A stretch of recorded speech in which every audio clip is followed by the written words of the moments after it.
Hello दोस्तों। एक 13 साल के लड़के को प्यार हुआ है एक खूबसूरत विधवा औरत से। इनकी प्रेम कहानी क्या रंग लाएगी, क्या दोनों मिल पाएंगे। तो शुरुआत होती है एक स्कूल से। स्कूल में हमें काफ़ी लड़कों को लड़ते हुए दिखाया जाता है। इनमें एक एडम भी है। एडम अपने अपोनेंट से लड़ रहा है, पर उसका ओपोनेंट उस पर भारी पड़ा है। इस लड़ाई में एडम का दांत टूट जाता है। बाद में टीचर इन्हें पनिश करती है। एडम अपने टूटे हुए दांत को नैपकिन में छिपाता है। पनिशमेंट के बाद एडम घर पहुंचा है। वो अपने इस टूटे हुए दांत को ग्लू से चिपका लेता है। रात को जब वो खिड़की पर बैठा है तब वो एक अश्लील मैगजीन को देख रहा है। तभी उसे खिड़की से मैगजीन वाली लड़की दूसरी अपार्टमेंट में बैठे हुए दिखती है। वह इस समय अर्धनग्न अवस्था में है और धूम्रपान किए जा रही है। उसके अंगों को देखकर एडम काफी आकर्षित होता है। उसके खूबसूरत टांगों को देखकर एडम के मन में काम वासना जागृत होती है। अगली सुबह एडम उस लेडी के बारे में जानना चाहता है। वो उसके घर के दरवाजे के सामने पहुंचता है। वो देखता है कि एक पोस्टमैन लेटर बॉक्स में लेटर डाल रहा है। पोस्टमैन के जाने के बाद एडम इस बॉक्स से लेटर निकाल लेता है। इस लेटर में लिखा है कि ये लेटर कैथरीन को भेजा गया है और ये और किसी ने नहीं बल्कि यूएस के प्रेसिडेंट जॉन एफ कैनेडी ने भेजा है। यानी एडम को ये तो पता चल गया कि इस खूबसूरत औरत का नाम कैथरीन है। वो वापस इस लेटर को बॉक्स में डाल देता है। घर के बाहर से वो छिप कर इस घर को देखने की कोशिश करता है। तभी यहाँ कैथरीन आ गई है। कैथरीन को देखकर एडम थोड़ा नर्वस होता है, पर वो यह बहाना बनाता है कि उसे काम की ज़रूरत है। यूरोप की ट्रिप पे जाना चाहता है और उसके पास पैसे नहीं है। कैथरीन उसे घर के अंदर बुलाती है। कैथरीन पूछती है कि तुम क्या काम कर सकते हो। एडम कहता है कि उसे कुछ भी करना नहीं आता। कैथरीन के पास इस समय सिर्फ एक ही काम है, गार्डनिंग का। उसे अपने गार्डन को रिनोवेट करना है। एडम कहता है कि उसे आता तो नहीं है, पर वो धीरे धीरे करना सीख जाएगा। इस तरह कैथरीन ने उसे अपने यहाँ गार्डनिंग का काम दे दिया है। घर से बाहर निकलकर एडम बड़ा खुश है। यानी एक ही रात में वो काफ़ी आगे बढ़ गया। कल रात को उसने कैथरीन को देखा था, आज वो उसके घर में भी आ गया, उसका नाम भी पता चल गया और अब वो रोज़ कैथरीन को देख सकता है यहाँ आकर।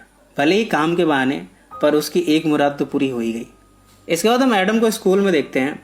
स्कूल में भी एडम की एक क्रश है, फेथ। फेथ पर वो काफ़ी दिनों से फिदा है।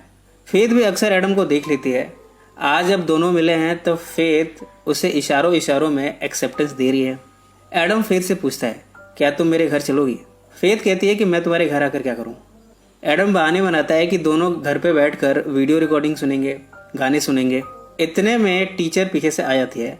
वो एडम को जब एक लड़के के साथ फ्लर्ट करते हुए देखती हैं तब उसके कान को पकड़कर यहाँ से खींच कर ले जाती हैं। आज रात को एडम अपनी खिड़की से कैथरीन के अपार्टमेंट को देखता है। अक्सर वो फोटोज खींचता रहता है, कैथरीन की, उसके घर की।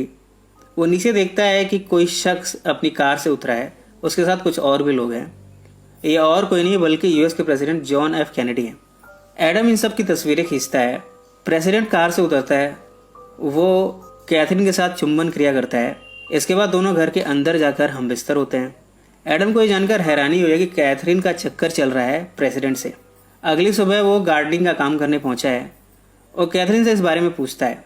कैथरीन कहती है कि तुम्हें इन सब के बारे में कैसे पता?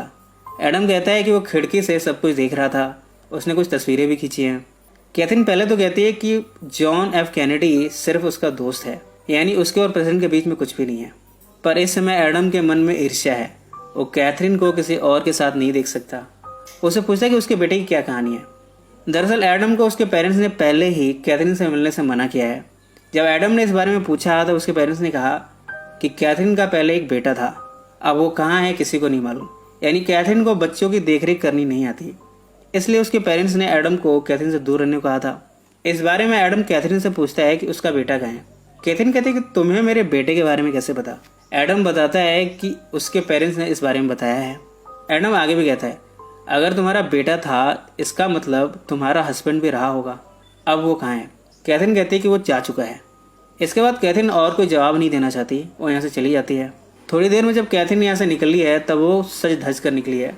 एडम उसे देखकर कहता है कि वो बहुत खूबसूरत लग रही है। कैथरीन यहाँ पे स्माइल देती है और यहाँ से जाने लगती है। एडम अपना काम धाम छोड़कर कैथरीन का पीछा कर रहा है। कैथरीन की इस लंबी यात्रा में एडम पीछे पीछे कभी जंगल तो कभी सड़क से छिप कर कैथरीन को देखे जा रहा है। कैथरीन काफ़ी दूर जाकर एक शख्स से मिलती है। इसका नाम लूसियन है। लूसियन और कैथरीन एक दूसरे के साथ चुंबन क्रिया करते हैं। एडम इन सब को देखता है। वो वापस घर आ जाता है। घर में एडम मिट्टी से सना हुआ आया है। उसके पेरेंट्स उसे डांटते हैं और कहते हैं कि दोबारा वो कैथरीन से ना मिले। अगली बार जब एडम कैथरीन से मिलने गया है तब यहाँ उसका हस्बैंड मिला है। इसका नाम ग्राहम है। ग्राहम पहले तो एडम को पकड़कर कैथरीन के सामने ले जाता है। एडम के सामने ही कैथरीन और ग्राहम आपस में लड़ पड़ते हैं। यहाँ में पता चलता है कि ग्राहम और कैथरीन का काफ़ी पहले डिवोर्स हो गया था। अभी भी कैथरीन अपने बच्चे को खोने के गम से उबर नहीं पाई। ग्राहम बार बार उसे इन सब से आगे निकलने को कहता है। वो अभी भी कैथरीन के साथ रियूनाइट होना चाहता है, पर कैथरीन उसे बार बार इनकार कर देती है।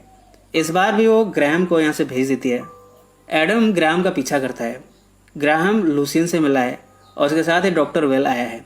ये तीनों मिलकर किसी डायरी के बारे में बात कर रहे हैं। एडम को समझ नहीं आ रहा कि आखिर ये क्या कहानी है। इसके बाद स्कूल में एडम मिला है फेथ से। एडम के कहने पर फेथ और उसकी सहेली एडम के घर आते हैं।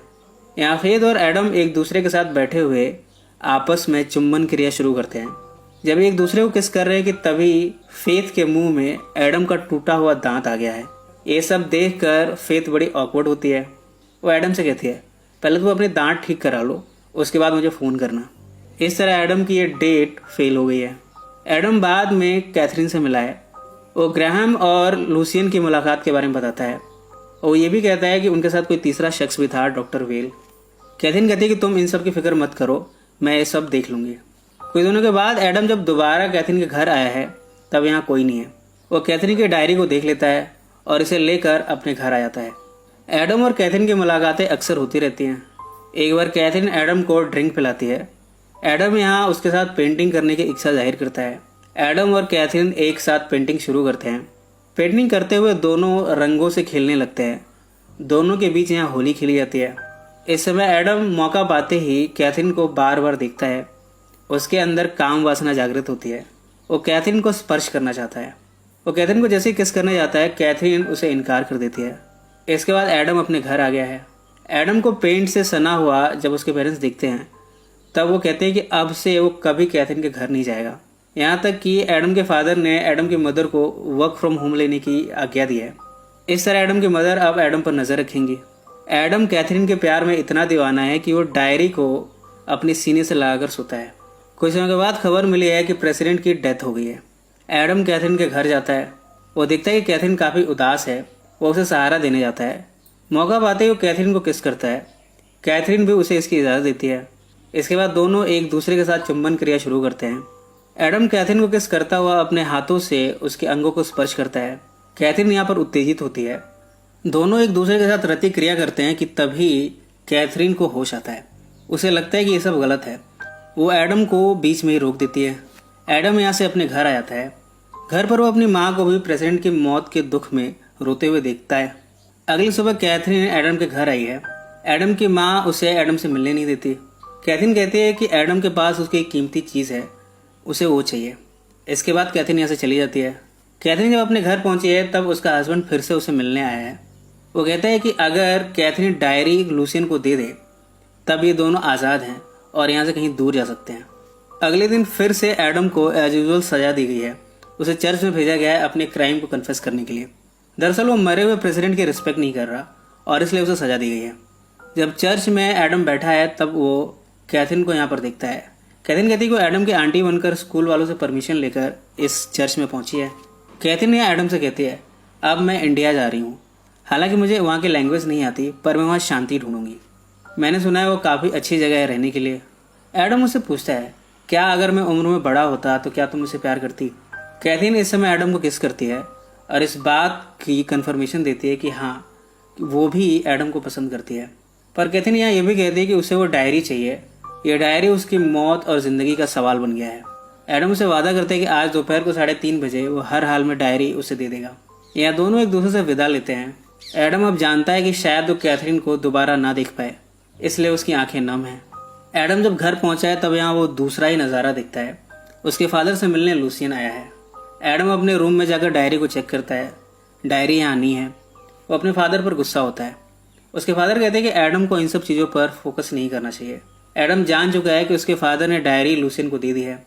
एडम दौड़ता हुआ लूसियन के पास पहुंचा है। लूसियन के हाथ में डायरी तो है, पर उस डायरी को आग में फेंक देता है।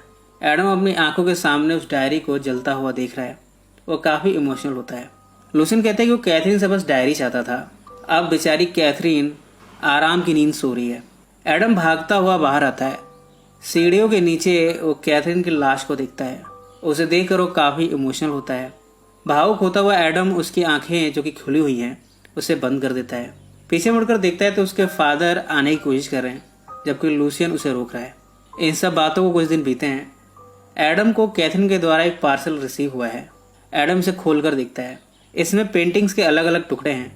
एडम इन सब को जब जोड़ता है तब ये एडम की खूबसूरत पेंटिंग बनती है। इसे देखकर एडम काफ़ी भावुक होता है।